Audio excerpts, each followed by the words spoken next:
Yeah, absolutely. We're kind of halfway through this big capital project now, and we've been through a whole process of taking back layers of the building, including parts of the building that were restored in the post-war period when it reopened in 1963. So as you see it now, it's probably at the state where it's most changed before we start to bring the building back together again over the coming year. For the benefit of those who don't know what's going on here, what is the National Trust setting out to achieve now? So in terms of the building, we're setting out to do a number of really key things. So we are resurfacing and rewiring the building for the first time in its entirety since it was rebuilt post-war and reopened in 1963. So all of that servicing is going throughout the building. At the same time, we're taking the building off gas central heating and moving it to air source heat pumps so that we've got a sustainable heating source for the building. And as part of that, we're looking at how to make the building more energy efficient as well. So there's some retrofitting of windows to make them more energy efficient. And then we're also introducing a lift that will give access to 4 floors of the building. So the lower floor and the ground floor, which are the main spaces, but also we have upstairs rooms where we have offices and meeting spaces as well. Okay, so it's eco-friendly, it's people-friendly, but what's all this about a Georgian experience? So we're making these changes to the building to enable essentially 2 things to happen here in the future.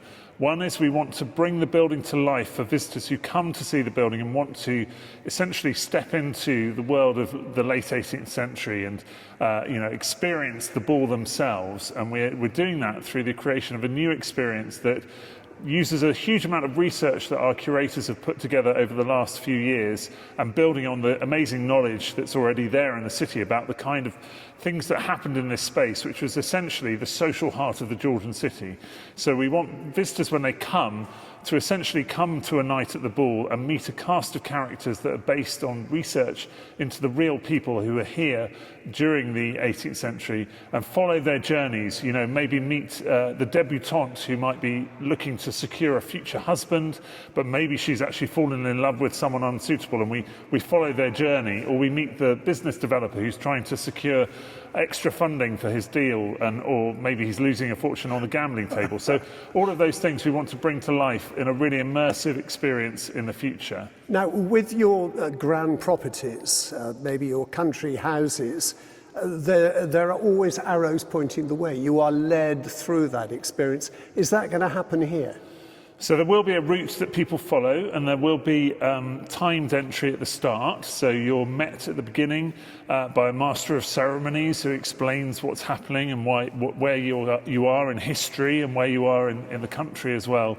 But then you'll be able to kind of follow your way through the building, taking your own time. And we're using audio technology that will know exactly where you are in the building. So you'll almost hear this kind of soundscape in 3 dimensions. So as you walk closer, you can overhear the gossiping of characters about what's going on at the event, and you can kind of discover things as you move around the building.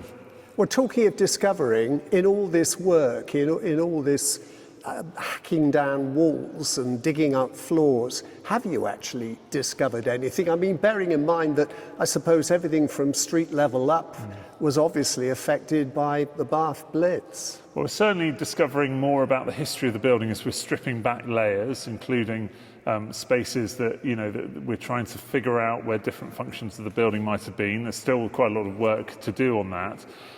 We found interesting things like lots of old fag packets that may have fallen in when the building was being reconstructed post-war, so that kind of thing. But yeah, it's been fascinating to peel back the layers of the building as we go through this process. We saw a Georgian floor, didn't we, in the cellar? Yes, so underneath the Great Octagon, there are the barrel vaults there, which have been, parts of that have been used for the previous Fashion Museum spaces, but actually surviving underneath some of that, we've got the original flagstones and what might have been a larder space, because you've got finely dressed stone in the middle and rough dressed on the left-hand side, where you might have had benches and cupboards. So that really is an original part of the assembly rooms. It's a really lovely space, and it survived the bombing because of the vaulted ceilings. It didn't burn down to that level. So there are parts of the building that survived, and the stonework in the tea room is another example which we've known about for many years, but it's lovely to see these different fragments of history come together. Is the whole idea of recreating the look and the feel of the assembly rooms something that just came to mind instantly, or has this been something the National Trust has been planning to do for a while? So it's something we've been thinking about for a number of years now, and testing our ideas as well with different audiences, different community groups, about what people would like to see when they come and want to come as a visitor to the building. But I should say that the other thing that we want to enable through this project is the continued life of the building in the evenings in particular. So wanting to continue to have concerts and balls and parties that happen here. So we're trying to do both of those things, create an amazing experience during the day for visitors, but also continue the life of the building in the evenings. We're getting on to the subject of money, I think, now. How much is all of this costing, and who's paying for it? So overall, with all the different elements of the project, it's around about £20 million that are being invested into the assembly rooms. The lion's share of that is coming from investment from the National Trust. There's also quite a big element that is actually a development loan that's enabling us to borrow money to invest in the building, which will be paid back over time through the running of the building. But we're also actively fundraising, and we still have money that we need to raise. So we're exploring all avenues for that, whether that's charitable trusts and foundations, some incredible support from philanthropy as well, and we continue to look for all support that we can get. Well, the all-important question now is, when will all this be finished and the assembly rooms back up and running? So we will be open next year, 2027. We're not announcing an opening date yet because there's still a lot of work to happen, but certainly we're looking at 2027 at some point in the year that we will be open. Tom, you're the regional boss. Can I ask you, hand on heart, for a personal point of view, about why you think what's happening is so important? Well, I've lived and worked in Bath now for nearly 20 years, and I feel this building is it was designed to bring people together in the 18th century, and it was actually quite what's the word? It was quite progressive in its time. So anyone who could afford a ticket could come here, and people were welcome to come here. If you had the money, you didn't have to be a lord or lady. Exactly. So you had members of the sort of middling classes rubbing shoulders with nobility and even royalty. And the whole idea was to kind of create a place that people could connect and come together. And for me, that's a fascinating history that we want to bring to life for visitors who really are fascinated by the Georgian city and Georgian Bath. But it's also a really big opportunity for the 21st century to think about how these spaces can bring people together through the events and programming that we have here. Letting heritage pay its way. Will National Trust members get in for free?